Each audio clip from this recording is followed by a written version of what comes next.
সেনাবাহিনী সহ পুরো ডক্টর ইউনূস সরকার, পুলিশ সহ পুরো রাষ্ট্রযন্ত্র এবার নড়েচড়ে বসেছে।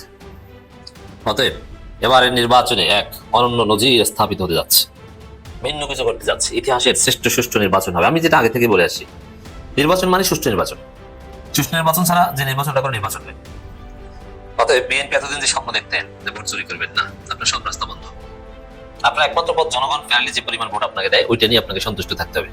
নির্বাচনের প্রচারণা শুরু যেদিন হলো সেদিন থেকে আন্তর্জাতিক মিডিয়ায় জামাতের জয় জয় করার অবস্থা। পৃথিবীর বিখ্যাত বিখ্যাত সমস্ত পত্রপত্রিকাগুলোতে, টিভি চ্যানেলগুলোতে জামাতের যে নির্বাচনী প্রোগ্রাম, যে মিছিল, যে সমাবেশ, এগুলো বড় বড় ছবি দিয়ে ফলাও করে প্রকাশ করা হয়েছে এবং সেখানে জামাত সম্পর্কে ভূয়সী প্রশংসা করা হয়েছে। বিএনপি পায়ে দড়ি রে, ফ্যামিলি কার্ডের বউ ঢুকে দে। বিএনপি কেটা জিজ্ঞেস তো ফ্যামিলি কার্ডত কি বউ পাওয়া যাবে? বউ এটা বউ পাওয়া গেলে গেলে ভোট সব কাটা পেলে হইনি স্যাংড়া ব্যাংড়ার বউদের ব্যবস্থা করা গেলে কন স্যাংড়া বেড়া তো খালি ভোটই দিবি আর গান ধরিবি। বিএনপি পায়ে দড়ি রে, ফ্যামিলি কার্ডের বউ ঢুকে দে। বিএনপি হত্যা রাজনীতি বিশ্বাস করি, এসব অপকর্ম বহু পুরানো। নারী নির্যাতন, নারী ধর্ষণ 2001 থেকে 2006 পর্যন্ত, সঙ্গে সঙ্গে বলতে 21শে আগস্টের নৃশংস হত্যাকাণ্ড।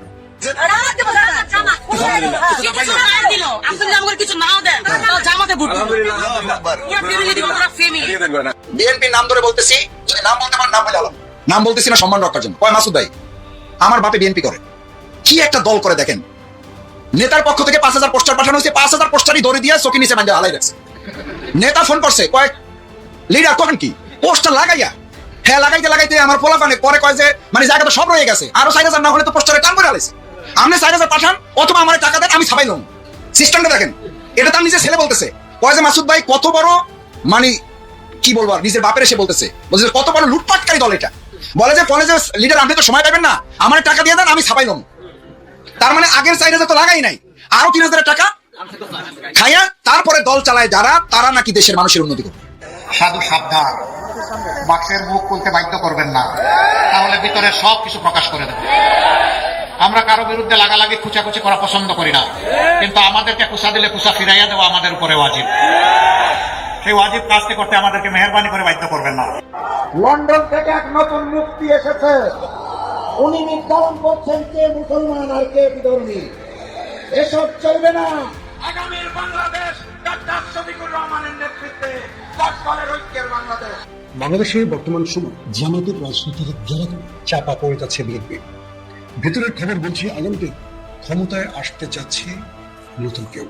বিএনপির পুরো মনোযোগ জামাত থাকাও, কিন্তু জামাত বিএনপিকে ছেড়ে সামনের দিকে পা চালাচ্ছে। যারা আওয়ামী লীগকে ফিরে আনতে চান তারা ধানের শীষে ভোট দিতে পারে। আমরা বলবো নৌকার ধানের শীষ দুই সাপেরই একই বিষ। এই দুইটারই বাংলাদেশ থেকে হটাইতে হবে, এই দুইটারে ক্ষমতার আশপাশে আসতে দেওয়া যাবে না। এটাই আমাদের আগামীর বাংলাদেশ গড়ার শপথ হোক। ইনকিলাব জিন্দাবাদ। তিনটা জোট একসাথে মিলে এরশাদের বিরুদ্ধে আমরা আন্দোলন করেছি, তখন তো জামাতের গায়ে থেকে কোনো গন্ধ বাইরে নেই। তারপরে আসেন 91 সালে বিএনপি যখন সরকার গঠন করলো, তারা তখন পাক পবিত্র হয়ে গেল। 96 সালে জামাত এবং আওয়ামী লীগ মিলে বিএনপির বিরুদ্ধে সংগ্রাম করলো অন্তর্বর্তীকালীন সরকার করার জন্য, কেয়ারটেকার সরকার করার জন্য। তখন তো ওদের গায়ে থেকে এবং জামাত জিতলে আপনি বলতে পারবেন যে সূক্ষ্ম কারচুপি হয়েছে, আমেরিকা জিতিয়ে দিয়েছে বলবেন, কিন্তু কোনো লাভ হবে না।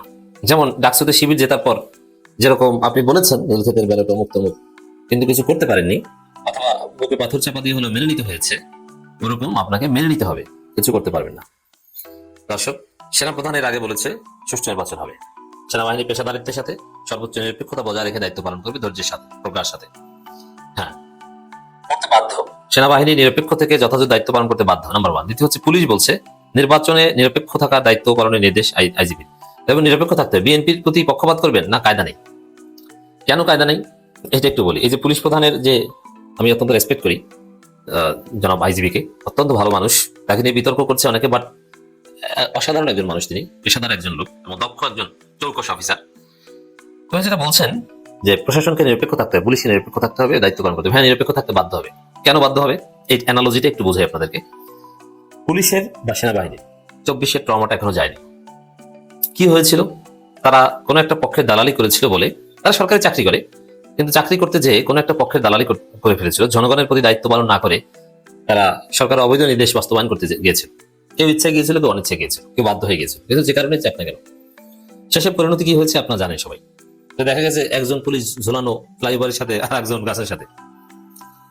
অনেকে ড্রেস খুলে পালিয়ে গেছে, কিন্তু অনেকে পালাতে পারেনি, পুরো থানার মধ্যে পুড়িয়ে শেষ করে দেওয়া হয়েছে, জয়বাংলা করে দেওয়া হয়েছে। আরো নানান ভাবে কতভাবে যে মাইর খেয়েছেন, গণদোলাই খেয়েছেন, শেষ। কেন? শুধু দালালি করার কারণে। এখন এই ট্রমাটা তাদের যায়নি, সেনাবাহিনীর তাদের চোখের সামনে যেটা ঘটেছে। অতএব বাংলাদেশে যদি একটা কেন্দ্র দখল হয়, অথবা জামাতের একজন এজেন্টকে বের করে দেওয়া হয়, অথবা বিএনপি একটা কেন্দ্রে 10টা জাল ভোট দেয় মাত্র, ওইটা যদি প্রমাণ পাওয়া যায়, ওইটাকে কেন্দ্র করে বাংলাদেশে আন্দোলন দানা বেঁধে উঠবে। অথবা যদি দেখা যায় যে কোনো পুলিশ বিএনপির প্রতি পক্ষপাত করে জামাতের এজেন্ট বের করে দিতে সহায়তা করেছে, বিএনপিকে জাল ভোট দিতে নীরব দর্শকের ভূমিকা পালন করেছে, এরকম একটা জায়গার প্রমাণ যদি পাওয়া যায়, প্রমাণ পাওয়া যাবে, কারণ সবার হাতে এখন মোবাইল ছাড়াও আপনারা জানেন যে সমস্ত ভোট কেন্দ্রে সিসিটিভি ক্যামেরা বসানো হয়েছে। কিন্তু বিএনপি ভাঙার চেষ্টা করছে, আবার বসানো হবে, আবার বসানো হচ্ছে, এবং এন্টারস্ট্যান্ড সবার হাতে মোবাইল। এতে বেশি না, লক্ষ লক্ষ ভোট কেন্দ্রের মধ্যে একটা জায়গায় যদি ঘটনা ঘটে, একটা জায়গার ঘটনার উপর কেন্দ্র করে বাংলাদেশে আবার আগুন জ্বলতে পারে, আর একটা বিপ্লব দানা বাঁধতে পারে। কোনোভাবে যদি মনে হয় যে এই অনিয়মের সাথে পুলিশ জড়িত, তাহলে মানুষ পুলিশকে আবার সেই 24-এর মতো শিক্ষা দেওয়া শুরু করবে। তখন আপনি কোথায় যাবেন? এই ভয়টা পুলিশের মধ্যে আছে। হয়তো বিএনপির দালালি করবে, এত সোজা মাইরের ভয় আছে না, করেন না। অতএব এই ট্রমা থেকে, এই ভয় থেকে আমি বিশ্বাস করি যে পুলিশ নিরপেক্ষভাবে দায়িত্ব পালন করতে বাধ্য হবে। হ্যাঁ, পুলিশের মাঠ পর্যায়ের যারা অফিসার বেশিরভাগই স্যাসরা, বিশেষ করে ওসিদের মতো স্যাসরা খুব কম আছে। আমার অনেক ফ্রেন্ড আছেন, ফ্রেন্ড বলতে বড় ভাই, যারা বিভিন্ন থানার ওসি, আমার আলোচনা শুনেন মাঝে মাঝে, ইনবক্সে কথা হয়। রিয়ালিটি এটাই যে ওসিরা হচ্ছে স্যাসরা বেশিরভাগই, এরা বেশিরভাগই বিএনপি দালাল। তারা বিএনপি স্থানীয় নেতাদের অনেক ওসি আশ্বাসও দিয়েছিল যে কেন্দ্র দখলে সহায়তা করা হবে, কিন্তু না, ওসিদের যে বস উপর থেকে, আইজিপি থেকে ডিআইজি, ডিআইজি থেকে এসপি, এসপি থেকে এসপি, সার্কেল এসপি, সবাইকে সবার মাধ্যমে মেসেজ পৌঁছে দেওয়া হয়েছে যে এক বিন্দু পরিমাণও পক্ষপাত করবে না, পুরোপুরি নিরপেক্ষভাবে দায়িত্ব পালন করতে। পক্ষপাত করবা মানে বিপদে পড়বে। অতএব পুলিশ নিরপেক্ষ ভূমিকা পালন করতে বাধ্য। আর এই খবরটাই জামাত শিবির খুশি আর খুশি, পুলিশ নিরপেক্ষ দায়িত্ব পালন করবে, পুলিশ এবার বিএনপির দালালি করবে না। আলহামদুলিল্লাহ, জামাত জিতে গেছে, আর কিছু দরকার না। জামাত জেতার ক্ষেত্রে জাস্ট সুষ্ঠু নির্বাচন হোক, এবং সুষ্ঠু নির্বাচনের জন্য পুলিশ নিরপেক্ষ, আর কিছু দরকার নেই। পুলিশ নিরপেক্ষ হলে বিএনপি ভোট চুরি করতে চাইলেও পারবে না, আর সেনাবাহিনী তো থাকবেই। অতএব বিএনপি সব আশা ভরসা এখানেই নল হয়ে যাচ্ছে, জামাত চোখের সামনে জিতে যাচ্ছে। আমরা আইজিপির নির্দেশনাটা একটু বিশ্লেষণ করি দর্শক। এর আগে সেনাপ্রধানও সেম নির্দেশনা দিয়েছেন। হ্যাঁ, এটা সত্য, এটা মিথ্যা না, আমি জেনে বলছি। আইজিপির নির্দেশনা, যেহেতু ওসিরা অলরেডি বিএনপিকে অনেক ওসি কনভিন্স করেছিলেন, তারাও এখন সেই কমিটমেন্ট উঠিয়ে নিচ্ছেন যে ভাই সম্ভব না। এর কিছু প্রমাণ পেয়েছি যে এই যে গ্রেপ্তার হয়, আওয়ামী লীগকে গ্রেপ্তার করা হয়, এই গ্রেপ্তার কিন্তু অনেককে ছাড়াতে বিএনপি সর্বোচ্চ চেষ্টা করেছে। এখন কিন্তু ব্যাপকভাবে আওয়ামী লীগ ধরপাকড় চলছে। এই জায়গায় যে কোনো আওয়ামী লীগকে ধরেছে, বিএনপি তাকে ছাড়াতে চেয়েছে, টাকা পয়সা খরচ করেছে, কিন্তু পারেনি ছাড়াতে। পুলিশ বলে দিয়েছে সম্ভব না ভাই, উপর থেকে আমাদের এমন জায়গাতে নির্দেশ দিয়েছে, কোনো বিএনপি জামাত প্লিজ ভাই কেউ বলবেনই না, আমাদেরকে কেউ রেকমেন্ডই করবে না। বিএনপিকে বলছে, জামাতকে বলেছে, বিএনপিকে বলেছে, এটা সত্য, আমি জেনে বলছি। এর মানে থানা পুলিশ এখন উপরের নির্দেশ মানতে বাধ্য। কোনো বিএনপি কোনো জামাতের কথা মানছে না, তাদের সাথে কথাই বলতে যাচ্ছে না যে আমাদের কাজ আপনারা করতে দেন। বিএনপির অনেক বড় বড় নেতারা প্রশাসনের কাছে রেকমেন্ড করে, তখন প্রশাসন বলে যে ভাই আমাদের কাজ আমাদেরকে করতে দেন প্লিজ। এর মানে কারো কথা প্রশাসন শুনছে না। জনাব আইজিপি যা বলছেন এটা সত্য, পুলিশকে নিরপেক্ষ দায়িত্ব পালন করার পরামর্শ নির্দেশনা আসলে দিয়েছেন, এবং তারা নিরপেক্ষভাবে দায়িত্ব পালন করবে। অর্থাৎ চিন্তার কিছু নেই, সুষ্ঠু নির্বাচন। এখনকার খবর এটা, যদি কোনো নেতিবাচক কোনো শিরোনাম বা কোনো খবর বা কোনো ইঙ্গিত যদি আমরা পাই, এটা আমরা অবশ্যই আপনাদেরকে বলবো। এখন পর্যন্ত ইউ ক্যান বি কনফিডেন্ট, আত্মবিশ্বাসী হতে পারেন। ত্রয়োদশ জাতীয় সংসদ নির্বাচন সামনে রেখে সব পুলিশ সদস্যকে সম্পূর্ণ নিরপেক্ষ থেকে দায়িত্ব পালন নির্দেশ দিয়েছেন পুলিশ মহাপরিদর্শক বাহারুল আলম। একজন পুলিশের কনস্টেবলও যদি বিএনপির প্রতি পক্ষপাত করে, তা আপনি যে কোনো পরিণতির জন্য অপেক্ষা করেন বাবা। আপনি বাঁচতে চাইলে নিরপেক্ষ হন, নইলে জনগণ কখন কি আপনাকে করে কেউ কিছু বলতে পারবে না। আপনি যদি নিরপেক্ষ থাকেন, তাহলে রাষ্ট্র আপনাকে বাঁচাবে, সেনাবাহিনী এবং অন্যান্য পুলিশ সদস্য আপনাকে বাঁচাবে। আর পক্ষপাত করলে আপনাকে কেউ বাঁচাতে পারবে না। অতএব সুখবর আর সুখবর, জামাত সরকার গঠন করতে যাচ্ছে, নিরপেক্ষ নির্বাচন হচ্ছে। নির্বাচনের প্রচারণা শুরু যেদিন হলো, সেদিন থেকে আন্তর্জাতিক মিডিয়ায় জামাতের জয় জয় করার অবস্থা। পৃথিবীর বিখ্যাত বিখ্যাত সমস্ত পত্রপত্রিকাগুলোতে, টিভি চ্যানেলগুলোতে জামাতের যে নির্বাচনী প্রোগ্রাম, যে মিছিল, যে সমাবেশ, এগুলো বড় বড় ছবি দিয়ে ফলাও করে প্রকাশ করা হয়েছে এবং সেখানে জামাত সম্পর্কে ভূয়সী প্রশংসা করা হয়েছে এবং আন্তর্জাতিক সম্প্রদায়ের দৃষ্টি আকর্ষণ করা হয়েছে ওই সমস্ত পত্রিকাগুলোর মাধ্যমে যে আগামী নির্বাচনে বাংলাদেশে রাজনীতিতে ব্যাপক একটা পরিবর্তন ঘটতে যাচ্ছে এবং আন্তর্জাতিক মিডিয়া যেন, আন্তর্জাতিক ব্যক্তিত্বরা, আন্তর্জাতিক প্রতিনিধি দল সবাই যেন বাংলাদেশের নতুন সরকারের সাথে নতুন অভিজ্ঞতা সঞ্চয় করে তাদের সাথে কাজ করতে সবাই আগ্রহী থাকে। এরকম একটা খবর সমস্ত পৃথিবীতে ছড়িয়ে পড়েছে। কোন কোন পত্রিকায় এবং কোন কোন দেশের পত্রিকায় এরকম খবর প্রকাশিত হয়েছে সেই বিষয়টি আমি আসব। তার আগে আর দুই একটি কথা যেটি না বললেই নয়। আপনারা জানেন ঢাকা বিশ্ববিদ্যালয়ে একটি ব্যাপক ঘটনা ঘটে গেছে, যে ঘটনা সারা বাংলাদেশের রাজনীতিতে একটি নতুন মাত্রা যুক্ত করেছে। ছাত্রদল দীর্ঘদিন ধরে তারা হ্যান পারেঙ্গা তেন পারেঙ্গা, এই করে না সেই করে না, আমরা চাঁদা খাই না, চাঁদাবাজি করি না। ছাত্রদলের আবিদ বলে যে কেউ যদি প্রমাণ করতে পারে যে আমি চাঁদাবাজ বা ছাত্রদল চাঁদাবাজ, তাহলে এই করব সেই করব ইত্যাদি যত গালভরা বক্তব্য সেই আবিদ নামের ছেলেটি ঢাকা বিশ্ববিদ্যালয়ে যে ওই যে হে বিশ্ববিদ্যালয় প্রশাসন, এই ছেলেটির মুখে আমরা শুনেছি। অথচ বাস্তবতা কিন্তু তার উল্টা। বাংলাদেশে 2 বছরের শিশু থেকে শুরু করে 90 বছরের বৃদ্ধা পর্যন্ত কে না জানে যে আওয়ামী লীগ যে চাঁদাবাজি করতো সেই চাঁদাবাজিটা বর্তমানে ইজারা দিয়ে গেছে বিএনপির কাছে এবং এই বিএনপি, ছাত্রদল, যুবদল কেউ বাদ যাচ্ছে না, সবাই এর সাথে জড়িত এবং এর সাথে যে জড়িত এটার জন্য রকেট সায়েন্স পড়া লাগে না। এই যে তাদের 5 আগস্টের পর থেকে আমি যখন এই ভিডিও করছি 25 জানুয়ারি 2026 আজ পর্যন্ত সারা দেশে প্রায় 210 জনের মতো নিজেরা আধিপত্য বিস্তারকে কেন্দ্র করে, এই চাঁদার টাকা ভাগাভাগিকে কেন্দ্র করে তারা মারা গেছে। আরো একটা প্রমাণ হচ্ছে এই যে ছাত্র দলের যে সভাপতি রাকিবুল ইসলাম রাকিব, এর বয়স কত? এখনো কেন ছাত্র দলের সভাপতি? কোন স্বার্থ এখানে থাকলে সে ওই পদটা আঁকড়ে ধরে আছে? যদি এটা লোভনীয় পদ না হতো, লাভজনক পদ না হতো, তাহলে কি সে এই পদ আঁকড়ে ধরে থাকতো? এবং আপনাদের মনে আছে নিশ্চয় 5 আগস্টের পরপরই সম্ভবত যমুনা টিভির একটা টক শোতে উপস্থাপিকা তাকে জিজ্ঞাসা করেছে যে আপনি তো ছাত্র নয়, আপনি তো সেই 2006-07 বা এই সময়ের ছাত্র, আপনার ছাত্রত্ব শেষ হয়ে গেছে আরো অন্তত 15 বছর আগে, আপনি এখনো কেন ছাত্র দলের সভাপতি এবং আপনারা এই নতুন কাউন্সিল দিবেন কিনা?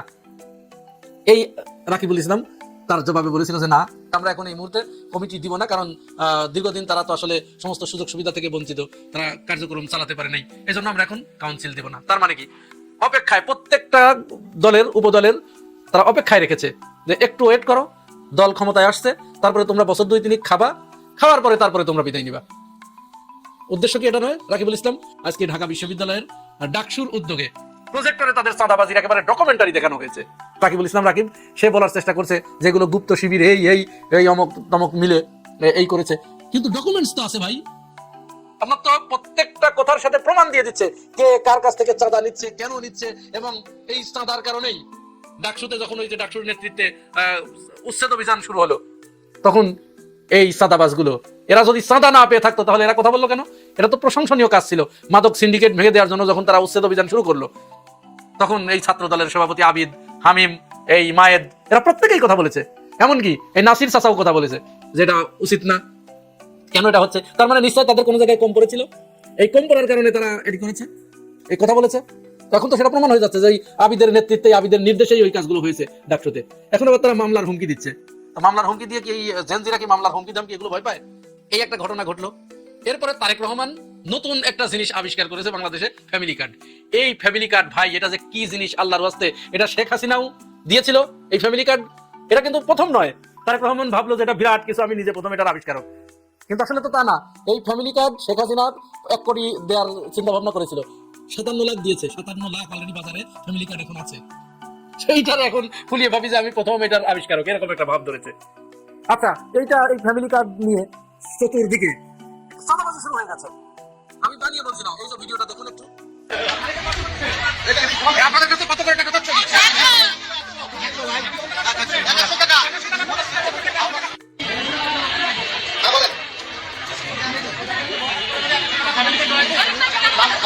এটা ভুয়া, বুঝছেন?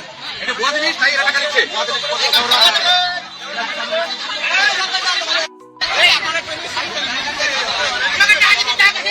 তার মানে কি? তেমন এটা নতুন একটা ধান্দার দোকান। ফ্যামিলি কার্ডের কথা বলে তারা মানুষের কাছে যে বলছে এই কার্ডটা এটিএম এর ভিতরে ঢোকালে পরে টাকা বের হবে, স্কুলে আপনার বাচ্চাদের ভর্তি করতে গেলে এই কার্ডটা দেখালে পরে টাকা লাগবে না, তারপরে কেনাকাটা করতে গেলে পরে টাকা লাগবে না, এই ধরনের মিথ্যা কথা বলে মানুষের কাছ থেকে ভোট নেওয়া যায়? এটা তো 2026 সাল, এটা কি 60 সাল, 1960 সাল? এটা কোন ধরনের কথা রে ভাই? এটা কোন ধরনের অপপ্রচার? তারেক রহমানের ভাষায় যদি আমরা বলি, তারেক রহমান কোন এক জায়গায় এই নির্বাচনী প্রচারণায়, সেখানে সম্ভবত সিলেটে, তিনি বললেন যারা নির্বাচন আসার আগে এইভাবে মানুষকে ঠকাচ্ছে, তারা নির্বাচনের পরে মানুষকে কিভাবে ঠকাবে যদি ক্ষমতায় আসে। এটি তো আপনার জন্যই প্রযোজ্য। আপনার লোকজন এই ফ্যামিলি কার্ডের কথা বলে মানুষের কাছ থেকে 100 করে টাকা নিচ্ছে, কেউ কেউ বলছে 1100 টাকা নিচ্ছে, আমি তো দেখিয়ে দিলাম সেটা। আবার একজন মহিলাকে দেখুন, এই ভিডিওটাকে আমি দেখাতে পারবো কিনা জানি না, তবে আমি চেষ্টা করবো। কপিরাইট ক্লেম যদি ধরে আপনারা বুঝবেন যে এটা ইস্যু, কপিরাইট ইস্যুর কারণে কেটে গেছে। একজন মহিলাকে নোয়াখালীর সুবর্ণচরে এই ফ্যামিলি কার্ডকে ভুয়া কার্ড বলার কারণে তাকে দেখুন রাস্তায় কিভাবে প্রকাশ্যে পিটাচ্ছে একজন পুরুষ বিএনপি নেতা, একজন নারীকে কিভাবে হেনস্থা করতেছে। এই না, এরা যদি ক্ষমতায় যায় তাহলে দেশের নারীদের কি অবস্থা করবে এবার চিন্তা করতে পেরেছেন? এখন ফ্যামিলি কার্ডের বিষয়টা আসলে আমরা অল্প একটু শুনি। আজকে পিনাকি ভট্টাচার্য তো একেবারে ডিটেইলস ওখানে জয় বাংলা করে দিয়েছে ফ্যামিলি কার্ডের। তারপরেও একটু কথা বলি। বলা হচ্ছে যে এই ফ্যামিলি কার্ডে প্রত্যেকটা মানুষকে, কেউ বলছে 2000 টাকা, কেউ বলছে 2500 টাকা, আমি দুইটাকে মাঝখানে নেই, 2250 ধরি, 2250 করে হলো 4 কোটি লোককে তারা এই ফ্যামিলি কার্ড দেবে। তাহলে প্রতি বছরে এর জন্য খরচ হয় প্রায় 1,07,000 কোটি টাকা। 1,07,000 কোটি টাকা। আমাদের বাজেট এক বছরে, টোটাল বাজেটের সাইজ কত বলেন তো? 2 লাখের নিচে। তাহলে এক বছরে যদি এই ফ্যামিলি কার্ডের পিছনে 1,07,000 কোটি টাকা যদি খরচ হয়, আর বাকিগুলো কি আঙ্গুল চুষবে? তাহলে এটা পুরাটা ভাওতাবাজি। এটা কোনোদিন পারবে বাস্তবায়ন করতে পারবে? এই সমস্ত মিথ্যা ও আশ্বাস দিয়ে মানুষকে আসলে ভোলানো সম্ভব নয়। আর এটি আহামরি কিছু নয় যে এটি দিয়ে মানুষ গলে যাবে। যাই হোক, এবারে জামাতের ওই জয় জয় করার অবস্থার দিকে আসি। বিএনপির যখন এই অবস্থা, বিএনপি যখন কোনো মতো অবস্থায় ন্যারেটিভ দাঁড় করাতে পারছে না, যখন তারা প্রতিপক্ষকে মোকাবেলা করতে পারছে না রাজনৈতিক বয়ান দিয়ে, যখন তারা কর্ম দিয়ে জনগণের পাশে দাঁড়াতে পারছে না, জনগণের মন জয় করতে পারছে না, এবং একের পর এক যখন তারা এই ধরনের 9-6 কথাবার্তা বলছে, তখন মানুষ বিএনপির থেকে মুখ ফিরিয়ে জামাতের দিকে তারা তাদের কেবলাটাকে ঘুরিয়ে দিয়েছে। তাদের জনসভাগুলোতে উপচে পড়া মানুষের ভিড়, আবাল বৃদ্ধ বনিতা, শিশু কিশোর সবাই যখন জামাতের দিকে ঝুঁকে পড়েছে। এমনকি শোবিজের যে সমস্ত তারকারা, যারা কোনোদিন ইসলামের কথা শুনতে পারে না, ইসলামের ঘোর বিরোধী যারা, তারা, নায়ক নায়িকারা, সিনেমার অ্যাক্টররা, শিল্পীরা, কবি, এরকম প্রত্যেকেই জামাতের দিকে তারা ঝুঁকে পড়েছে যে সবাইকে দেখেছি, জামাত ইসলামকে একবার দেখবো। কারণ তারা এটি বিশ্বাস করতে শুরু করেছে যে এই বাংলাদেশকে ঠিক করতে হলে, এই বাংলাদেশকে দুর্নীতি মুক্ত করতে হলে, এই বাংলাদেশকে চাঁদাবাজ মুক্ত করতে হলে, এই বাংলাদেশকে সন্ত্রাস মুক্ত করতে হলে, বাংলাদেশের শিক্ষা ব্যবস্থায় আমূল পরিবর্তন আনতে হলে, বাংলাদেশের মানুষের মেধা এবং মননকে শানিত করতে হলে জামাত ইসলাম ছাড়া এই কাজ কেউ করতে পারবে না। কারণ এদেশে রাজনীতিবিদ যারা রাজনীতি করতে আসে প্রত্যেকেই ধান্দার জন্য, তাদের রাজনীতিটা হচ্ছে তাদের ব্যবসার একটা জিনিস। কিন্তু জামাত ইসলামের কাছে কিন্তু রাজনীতি মানে ব্যবসা না। জামাত ইসলাম এটি বলেই দিয়েছে, এবং আমরা দীর্ঘদিন ধরে জামাতকে যেভাবে অবজার্ভ করছি, তাতে আমাদের কাছেও এটি মনে হয়েছে যে জামাত যেটি বলছে আসলে তারা সত্য কথা বলছে। আমরা তাদেরকে সেরকমই পেয়েছি। তারা রাজনীতিকে মানুষের সেবা করার মাধ্যম হিসেবে গ্রহণ করেছে। রাজনীতির মাধ্যমে তারা মানুষের সেবায় নিজেদেরকে নিয়োজিত করতে চায়, এটি বাংলাদেশের জনগণ বিশ্বাস করতে শুরু করেছে। যার ফলে আন্তর্জাতিক গণমাধ্যমে তারা এত মিডিয়া কভারেজ পেয়েছে ইতিপূর্বে, যা কোনোদিন কল্পনাও করা যায়নি। ওয়াশিংটন পোস্ট, ফ্রান্সের দ্য এপি, দ্য হিন্দু, কোব 4, দ্য রিজভিল প্রেস, ইন্ডিয়া টুডে এবং সর্বশেষ আল জাজিরা ব্যাপক একটি প্রতিবেদনের মাধ্যমে তারা জামাত ইসলাম যে আগামী দিনে ক্ষমতায় আসছে এই পরিষ্কার বার্তা মানুষের কাছে পৌঁছে দিয়েছে। তাহলে এই যে মিডিয়া কভারেজ, এই যে আন্তর্জাতিক মিডিয়ায় জামাতের ব্যাপক উপস্থিতি, এটা কিসের বার্তা? এটি কি এই বার্তা দিচ্ছে যে আগামী দিন এদেশের রাষ্ট্র ক্ষমতায় অধিষ্ঠিত হতে যাচ্ছে বাংলাদেশ জামাত ইসলামের নেতৃত্বে 14 দলীয় জোট? এটি প্রত্যেকেরই দেখা দরকার। এবং এইখান থেকে কি শিক্ষা আমাদের জন্য আছে এবং এরকম হলে কেমন হয়, এই বিষয়টি আপনারা এই কমেন্টস বক্সে বলে যাবেন। তাহলে এরপরে আরো এরকম ভালো ভালো শর্ট ফিল্ম তৈরি হতে পারে। আসুন আমরা ফিল্মটি আগে দেখি, তারপরে গল্পে যাই।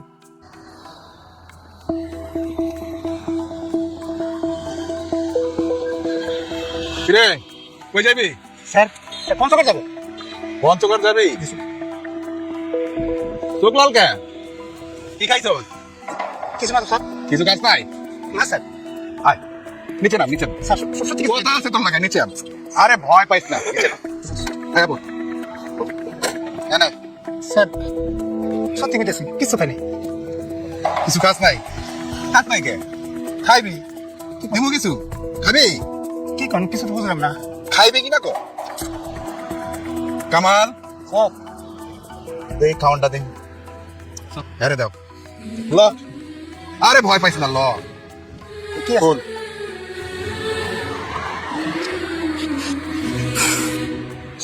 স্যার তো আমার পরিবার দিছিল রাস্তায় খাওয়ানোর লেগা। তুই তো বহু দূর যাইবি, সেই পঞ্চগড়। রাস্তায় খাওন পাবি কি পাবি না খাইয়ালো খাইয়া ভালো করে গাড়ি চালাইবি, ঘুমাইবি না, বুঝছস? বহুত দূরের রাস্তা, যা।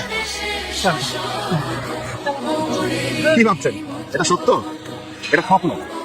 এই স্বপ্নকে বাস্তবায়ন করতে হলে সৎ এবং যোগ্য লোককে আপনার ভোট দিন। 5 আগস্টের পরে এটি আমাদের বাংলাদেশ। এরকম বাংলাদেশই এদেশের মানুষ চাচ্ছে এবং এর জন্যই প্রতীক্ষায় আছে। এবং এরকম বাংলাদেশ গড়ে তোলার জন্য যে মানের লোক দরকার, যে মানের নেতা দরকার, যে মানের রাজনৈতিক নেতৃত্ব দরকার, আমাদের কাছে মনে হচ্ছে সেই মানের নেতৃত্ব আমরা পেয়ে গেছি। এখন শুধু তাদেরকে আমরা আমাদের ভোটের মাধ্যমে রাষ্ট্র ক্ষমতায় আনতে হবে। দেশ পরিবর্তন হতে বাধ্য। এবার চলুন আমরা ওয়াশিংটন পোস্টের ওই প্রতিবেদনের পিছনের গল্পটা একটু উদ্ধার করার চেষ্টা করি। ওয়াশিংটন পোস্ট এই যে প্রতিবেদনটি প্রকাশ করলেন, এই প্রতিবেদনের পিছনে একটা অন্যরকম গল্প লুকিয়ে আছে। 2014 সালের নির্বাচন হয়ে গেল। 2018 সালের নির্বাচনের ঠিক আগ মুহূর্তে মার্কিন যুক্তরাষ্ট্র ওই সময় বাংলাদেশকে দেখতো ভারতের চোখ দিয়ে, অর্থাৎ বাংলাদেশের দায়িত্ব ভারতের হাতে ছেড়ে দিয়েছিল এবং তাদেরকে বলেছিল যে তোমরা বাংলাদেশকে দেখে শুনে রাখো। কিন্তু একটা পর্যায়ে মার্কিন যুক্তরাষ্ট্র দেখলো ভারত বাংলাদেশকে দেখভাল করতে গিয়ে তারা মার্কিন যুক্তরাষ্ট্রের কাছ থেকে যে দায়িত্ব প্রাপ্ত হয়েছে, এই দায়িত্ব পালন করতে গিয়ে কখন যেন বাংলাদেশকে নিজেরাই গিলে খেয়ে ফেলেছে। যুক্তরাষ্ট্র তখন এটি বুঝতে পারে নাই, ভারতকে চিনতে পারে নাই। মানে অবস্থা এরকম যে যার কাছে ভূমি বর্গা দিল, দুদিন পরে সেই হয়ে গেল সেই ভূমির মালিক। এটি ভারত বুঝতে পারলো কখন? যখন মার্কিন যুক্তরাষ্ট্রের তৎকালীন যিনি হাই কমিশনার ছিলেন বাংলাদেশে, আপনাদের মনে আছে, ড্যান ডাব্লিউ মজিনা। এই মজিনা যখন বাংলাদেশের নির্বাচন নিয়ে দুই একটি কথা বলা শুরু করলেন, অর্থাৎ ভারত একতরফাভাবে শুধু একটি দলকে সমর্থন দিয়ে যাচ্ছে, আর এখানে ওই দলকে সমর্থন দেওয়ার নামে বাংলাদেশে ইসলামপন্থী যারা আছে তাদেরকে কুপানো শুরু করেছে। এরপরে আলেম ওলামা যারা আছে তাদেরকে একের পর এক জঙ্গি নাটকে গ্রেপ্তার করে তাদেরকে সাজা দিচ্ছে, তাদেরকে হয়রানি করছে। বাংলাদেশের জঙ্গি তৎপরতা ক্রমান্বয়ে বেড়েই চলছে। বারবার হাসিনা শুধু জঙ্গি নাটক সাজায় এবং ভারত এখানে উস্কানি দেয়, হ্যাঁ এখানে প্রচুর জঙ্গি কানেকশন আছে, জঙ্গিদের আস্তানা এখানে। এই করতে করতে এই দেশটা পুরো ভারতের কবজায় চলে আসে এবং শেখ হাসিনা সরকার ভারতের ঠিক এরকম হাতের মুঠির ভিতরে প্রবেশ করে। এইগুলো দেখে যখন ড্যান ডাব্লিউ মজিনা কথা বলা শুরু করলেন যে এটি তো হতে পারে না। সৈয়দ আশরাফ ছিল ওই সময় আওয়ামী লীগের সাধারণ সম্পাদক। তিনি ড্যান ডাব্লিউ মজিনাকে তার বাসার কাজের মেয়ে মর্জিনার সাথে যখন তুলনা করলেন, আমরা ভেবেছিলাম এটি মনে হয় মার্কিন যুক্তরাষ্ট্র বুঝবে না, বাংলায় যেহেতু বলছে আর ওনারা ইংরেজিতে বলেন, ওনারা এগুলো বোঝেন না, বাংলা তো বোঝেন না। আমেরিকা ঠিক এটি বুঝেছিল এবং এটা বোঝার পরেই তাদের টনক নড়ে। যখন এই টনকটা নড়লো তখন শেখ হাসিনাকে বলল যে তুমি ভারতের উপর থেকে তোমার নির্ভরতা কমাতে হবে, ভারতের বলয় থেকে তোমাকে বেরিয়ে আসতে হবে। 2018 সালের নির্বাচনের ঠিক আগ মুহূর্তে শেখ হাসিনা পরিষ্কার করে সেখানে জানিয়ে দিল যে এই মুহূর্তে আমার পক্ষে ভারতের ভিতর থেকে, ভারতের বলয় থেকে বেরিয়ে আসা সম্ভব না, কারণ আমার সামনে নির্বাচন। এই নির্বাচনী বৈতরণী পার হতে হলে আমাকে অবশ্যই ভারতকে লাগবে, ভারত ছাড়া আমি এখানে টিকে থাকতে পারবো না, জয়লাভ করতে পারবো না, সুতরাং এই মুহূর্তে আমার সম্ভব না। এবং শেখ হাসিনা এই নালিশ ভারতের কাছে বলে দিলেন যে যুক্তরাষ্ট্র এই চাচ্ছে। তখন ভারত হাসিনাকে বলে দিল তাহলে তুমি ওদের বিরুদ্ধে স্টেটমেন্ট দাও। মনে করে আপনাদের শেখ হাসিনা ওই যে বললেন যে কিছু সাদা চামড়ার মানুষ আমার কাছে সেন্ট মার্টিন দ্বীপ চায়, আমি যদি সেন্ট মার্টিন দ্বীপ দিয়ে দেই, বাংলাদেশ বিক্রি করে দেই, তাহলে আমার জন্য ক্ষমতায় থাকা খুব সহজ হয়ে যায়। এই যে গল্প, একের পর এক গল্প, এই গল্প এই সময়েও সাজানো হয়েছে, আমি সেটিও আপনাদেরকে বলবো। ভারত একটি গল্প তৈরি করেছে বিএনপির জন্য, সেটিও আমি বলবো। তো যাই হোক, যখন এরকম বললেন তখন আমেরিকা প্রচন্ড ভাবে নাখুশ হয়ে গেল আওয়ামী লীগের উপর। তখন তারা শেখ হাসিনার হাত ছেড়ে দিয়ে বিএনপির হাত ধরলেন, বিএনপিকে বললেন যে তোমরা আন্দোলন করো, আন্দোলন শুরু করো। বিএনপি আস্তে আস্তে আন্দোলন শুরু করলো। আন্দোলন যখন শুরু করলো তখন তাদের আন্দোলনের সাথে সাথে মজিনা কথা বলা শুরু করলেন, স্টেট ডিপার্টমেন্ট কথা বলা শুরু করলেন। এক পর্যায়ে তাদেরকে আন্দোলন শক্তিশালী করতে বলে, কিন্তু দুইজন ব্যক্তি তারা এই আন্দোলনকে বেগবান করে না, ধীর গতিতে, স্লো গতিতে আগানোর চেষ্টা চলে। এটা প্রতিবেদনে দুজনের নাম উঠে আসছে, বিএনপির মহাসচিব এবং চট্টগ্রামের একজন নেতা। আমি সঙ্গত কারণেই তাদের নাম বলছি না। এইখানে আস্তে আস্তে যুক্তরাষ্ট্র বিএনপির প্রতিও একটু মনক্ষুণ্ণ হতে থাকে যে তারা আন্দোলন কেন করতে পারছে না। এবং মজার ব্যাপার হচ্ছে, মার্কিন যুক্তরাষ্ট্রের দূতাবাসে যে আলোচনা হতো বিএনপি নেতা কর্মীদের সাথে আন্দোলন সম্পর্কিত, এই খবর আওয়ামী লীগের কাছে চলে যেত এবং এই খবর পৌঁছে দিত বিএনপির একজন সুন্দরী নেত্রী। তার নাম আপনারা হয়তো বুঝতেই পেরেছেন, আমি নাম বলছি না সঙ্গত কারণেই। এরপরে এই ঘটনার পরেও মার্কিন যুক্তরাষ্ট্র আরো বেশি বিলা হয় বিএনপির উপরে। এরপরে সর্বশেষ তারা বিএনপিকে 28 অক্টোবর 2023 সালে চূড়ান্ত আন্দোলনে নামার জন্য ঘোষণা দেয় তারা আন্দোলনে নামে। নয়াপল্টনের সামনে থেকে যখন মাত্র আধা ঘন্টার ভিতরে বিএনপির স্মরণকালের সবচেয়ে বড় সমাবেশটি পণ্ড হয়ে যায় এবং বিএনপি নেতারা পালিয়ে যায়, তখনই যুক্তরাষ্ট্র বুঝতে পারে যে এই অপদার্থদের দিয়ে এদেশে কখনোই আন্দোলন সম্ভব নয়। এরা কোনোদিনও এই হাসিনা সরকারকে উৎখাত করতে পারবে না এবং এরা আন্দোলন সংগ্রাম দাঁড়া বাঁধতেও পারবে না, এখানে তারা কিছুই করতে পারবে না। সেদিন থেকেই কিন্তু মার্কিন যুক্তরাষ্ট্র জামাতকে বেছে নেয়, যে কারণ ওই আন্দোলনে জামাতের ভূমিকা তারা দেখেছে। জামাতের এবং ছাত্র শিবিরের নেতাকর্মীরা কিভাবে মাঠে ময়দানে নেমে তারা অকাতরে জীবন বিলিয়ে দিয়েছে একদিনে। তার আগের ইতিহাস তারা পড়েছে যে মাওলানা দেলোয়ার হোসেন সাইদির জন্য একদিনে 200 জন মানুষ জীবন দিয়েছে।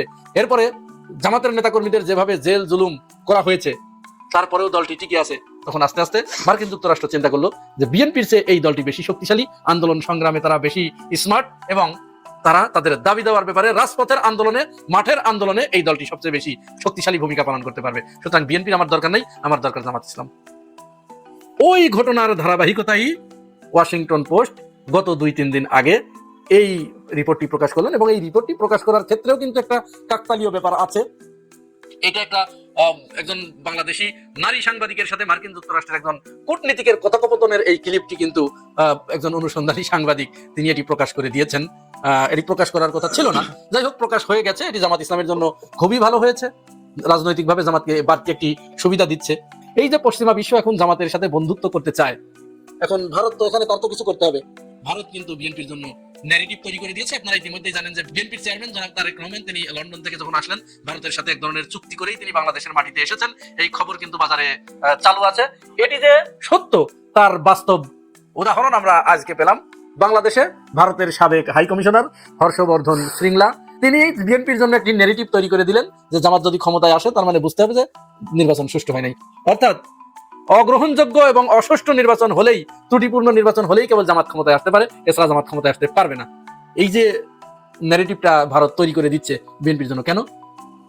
তাদের কাছে রিপোর্ট চলে গেছে, তাদেরকে জানিয়ে দিয়েছে, এখানে ফিল্ডের বাস্তব পরিস্থিতি তাদেরকে জানিয়ে দিয়েছে। আমেরিকা, ইউরোপ, বাংলাদেশের জনগণ সবার সম্মিলিত সহায়তায় ক্ষমতা আসছে জামাত। বিএনপি এখন প্রচার করার চেষ্টা করছে, ন্যারেটিভ এস্টাবলিশ করার চেষ্টা করছে যে আমেরিকার সহায়তা এবার জামাত ক্ষমতা আসতে যাচ্ছে, জামাতের সাথে আমেরিকার গোপন আঘাত হয়েছে। এখন এটা কেন বলছে? মির্জা ফখরুল ইসলাম আলমগীর নিজে বলেছেন, দেখেন খবরটা একটু শুনি আপনাদেরকে। বিএনপি মহাসচিব ও ঠাকুরগাঁও 1 আসনের সংসদ সদস্য প্রার্থী মির্জা ফখরুল ইসলাম আলমগীর বলেছেন, আজ পত্রিকায় একটি খবর বেরিয়েছে, ফরহাদ মাজার সাহেব একজন বিশিষ্ট দার্শনিক, তিনি বলতেছেন জামাতের সঙ্গে আমেরিকার একটি গোপন আঘাত হয়েছে, এই আঘাত বাংলাদেশের জন্য মোটেও ভালো নয়, এটা বাংলাদেশের জন্য ক্ষতি করবে। তো মির্জা ফখরুল বলেন যে জামাতের সাথে নাকি আমেরিকার আঘাত হয়েছে, এটা নাকি খুব ডেঞ্জারাস। এটা হচ্ছে মির্জা ফখরুলের কথা। এবং বিএনপি অন্যান্য লোকজন, বিএনপি কিন্তু অ্যাক্টিভিস্টরাও ওই যে ওয়াশিংটন পোস্টে যে খবর, সেই খবরের আলোকে বলার চেষ্টা করছে যে আমেরিকার সাথে জামাতের সাথে আমেরিকার আঘাত হয়ে গেছে। এখন দেখেন এখানে সিম্পল হিসাব, জামাতকে আমেরিকা পছন্দ করেছে বা আঘাত হয়েছে যাই বলুক না কেন, বিএনপি মিনিমাম বুদ্ধিমান হলে সেটা প্রচার করতো না। কারণ বাংলাদেশের জনগণ যারা মনে করতো যে জামাতকে ভোট দিব, জামাত ভালো ঠিক আছে, কিন্তু ভোট দিয়ে লাভ কি, তারা তো ক্ষমতা আসতে পারবে না, কারণ আন্তর্জাতিক সম্প্রদায় একটা ইসলামী দলকে মেনে নেবে না। তাদেরকে এখন বিএনপি নিজেরাই বিশ্বাস করাচ্ছে না আমেরিকাই তো জামাতকে চায়, তো মেনে নিবে না, মানে তো এতে জামাতের আরো ভোট বাড়বে এবং জামাতের হ্যাডম বাড়ছে যে আমেরিকা জামাতকে পছন্দ করে। এটা নির্বাচনের আগে জামাতের জন্য একটা মহা সুসংবাদ। এটা মোটেও নেতিবাচক নয়। ভারত বরং পার্থক্যটা কি দেখুন, আমেরিকা জামাতকে পছন্দ করেছে, চীন তো আগেই পছন্দ করেছে। আর